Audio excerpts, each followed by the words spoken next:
President Alvi या foreign minister Shah Mahmood Qureshi ये कौन होते हैं तहरीक तालिबान पाकिस्तान के दहशतगर्दों को माफ करने वाले? क्या इन्होंने इस जंग के अंदर अपने प्यारे खोए हैं?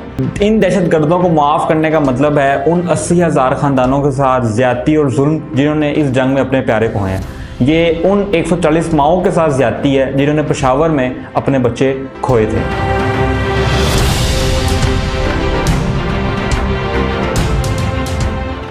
अस्सलाम वालेकुम, द वीकली शो में आप सबको खुशामदीद।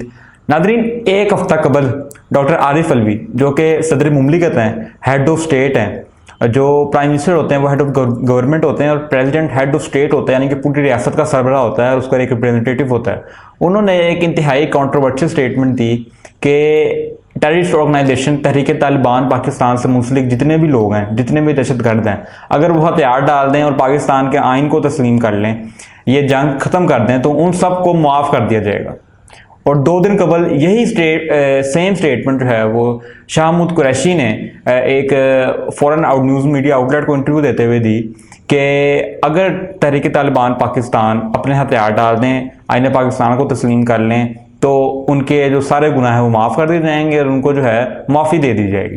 अब ये वो तहरीक तालिबान पाकिस्तान है जिसने पिछले 15 से 20 सालों के अंदर कम से कम 80,000 पाकिस्तानियों का कत्लेआम किया और इन 80,000 में जो 90% थे वो इनोसेंट सिविलियंस थे। इनमें 140 APS के शुहदा भी शामिल हैं। अब सवाल ये पैदा होता है कि ये लोग कौन होते हैं इनको माफ़ करने वाले? क्या इन्होंने अपने जो प्यारे हैं उनको खोया है इस जंग के अंदर जो ये इनको माफ़ करेंगे? किसने इनको इजाज़त दी है? किसका मैंडेट ये यूज़ करके इन लोगों को माफ़ करेंगे? क्या पाकिस्तान के अंदर जमहूरियत है या एक मोनार्की है और PTI जो है एक रॉयल फैमिली है, तो जिसको चाहेगी माफ़ कर देगी, जिसको चाहेगी सजा दे देगी? ऐसी स्टेटमेंट देने के बावजूद रियासत पाकिस्तान और गवर्नमेंट को जिल्लत का सामना करना पड़ा जब तहरीक तालिबान पाकिस्तान ने उनकी स्टेटमेंट के ऊपर रिस्पॉन्ड करते हुए ये जो माफ़ी का इनका ऐलान था उसको रिजेक्ट किया। और उनका जो स्पोक्स पर्सन है मोहम्मद खरासानी, उसने अपनी स्टेटमेंट में कहा कि तहरीक तालिबान पाकिस्तान ने कोई ऐसा गलत काम नहीं किया अब तक कि वो जिस पर माफ़ी मांगे, और उसने हथियार डालने से भी मना कर दिया और उसने कहा ये एक जिहाद है जिस पर हमें फ़ख्र है और हम ये कभी भी ख़त्म नहीं करेंगे। और उसने पाकिस्तान का जो कॉन्स्टिट्यूशन है उसको कहा कि कुफरिया निज़ाम है और हम इसके खिलाफ जंग लड़ते रहेंगे और पाकिस्तान में जो है निज़ाम शरी, जो उनकी सो कॉल्ड निज़ाम शरी है, उसको लेके आएंगे और जब तक ये वो नहीं आएगी ये जंग जारी रहेगी। तो इस तरह की स्टेटमेंट जब आती है सामने तो और ज़्यादा शर्मनाक और ज़्यादा एम्बैरेसमेंट होती है पाकिस्तान की पूरी इंटरनेशनल कम्युनिटी में और पाकिस्तान के अंदर भी, कि जो लोग राइट पे भी नहीं है और जो दहशतगर्द हैं, जो 80,000 लोगों का कत्लेआम कर चुके हैं, वो किसी किस्म की टेबल टॉक्स पे नहीं आ रहे, कोई निगोसिएशन नहीं कर रहे। और जो लोग ठीक है, जो रियासत है वो हर दफ़ा घुटने टेकती है और वो हमेशा सॉफ्ट कॉर्नर दिखाती है और कभी भी उसके जो आप कह लें गुडविल जेस्चर है उसको एक्नॉलेज नहीं किया जाता। जब भी इस तरह की कोई न्यूज़ सामने आती है तो जो एक नैरेटिव है कि Pakistan is a safe haven for terrorist, इस तरह के जो नैरेटिव्स हैं उनको तकवीत मिलती है। और एक आप र्यूमर कह लें या नैरेटिव कह लें या जो भी कह लें, वो ये भी है कि एहसानुल्लाह खान का जो एस्केप था, जो वो भागा था, उसमें सिक्योरिटी फोर्सेस पाकिस्तान की भी कॉम्प्लिसिट थी और उन्होंने उसको खुद भगवाया था। इस तरह की जो नैरेटिव है उनको भी तकवीत मिलती है। अब वो एहसानुल्लाह खान कैसे भागा था इस पर हम एक डिटेल वीडियो कर चुके हैं। उसकी डिटेल्स जानने के लिए आप द वीकली शो एपिसोड 4 देख सकते हैं और देख सकते हैं कि कैसे वो कितना स्मूथली, कितनी आसानी से जो सो कॉल्ड सेफ हाउस था पाकिस्तान आर्मी का वहाँ से भागा और उसके बाद आर्मी के क्या कुछ बयान आते रहे। इसी साल के शुरू में DGISPR का बयान आया कि जो आर्मी ऑफिसर मुलविस थे एहसानुल्लाह खान के एस्केप में उनको सजा मिल गई है।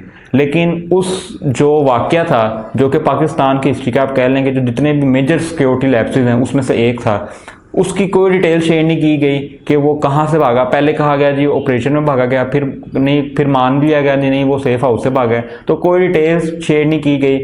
जो पुलिस ऑफिसर के खिलाफ एक्शन किया गया उनकी डिटेल्स शेयर नहीं की गई। तो अब हैरत होती है कि ये किस तरह की अकाउंटेबिलिटी है जिसमें ना ही परपेट्रेटर का कुछ पता है किसी को, ना ही इंसिडेंट्स का पता है और अंदर ही अंदर सब कुछ हो गया। प्राइम मिनिस्टर इमरान खान ने मुतअद्दिद दफ़ा इस बात का जिक्र किया, जो कि ठीक भी है, कि अफ़गानिस्तान के बाद पाकिस्तान वो वाहिद मुल्क है जिसने सबसे ज़्यादा सफ़र किया है वॉर ऑन टेरर में। जो कि हमें इकनॉमिक नुकसान हुए हैं $1 ट्रिलियन के, वो तो अलग, उसके अलावा जो जानी नुकसान हुआ है जो कि सबसे बड़ा नुकसान है, 80,000 लोग शहीद हुए हैं पाकिस्तान के अंदर, वो एक बहुत बड़ा नुकसान है इस वॉर ऑन टेरर का जो पाकिस्तान ने सफ़र किया है। तो आप जो 80,000 फैमिलीज़ हैं जिन्होंने अपने जो है, किसी ने भाई, किसी ने बहन, किसी ने बेटा, किसी ने बाप, किसी ने माँ खोई है, आप उनके साथ ये किस किस्म का इंसाफ कर रहे हैं कि उनके जो कातिल हैं उनको आप उनसे पूछे बगैर मुआफ़ कर रहे हैं। रियासत पाकिस्तान भी अगर ये करना चाहे तो वो नहीं कर सकती, रियासत को भी ये हक नहीं है कि वो उन 80,000 फैमिलीज़ के कंसेंट के बगैर उनके कातिलों को माफ़ कर दे।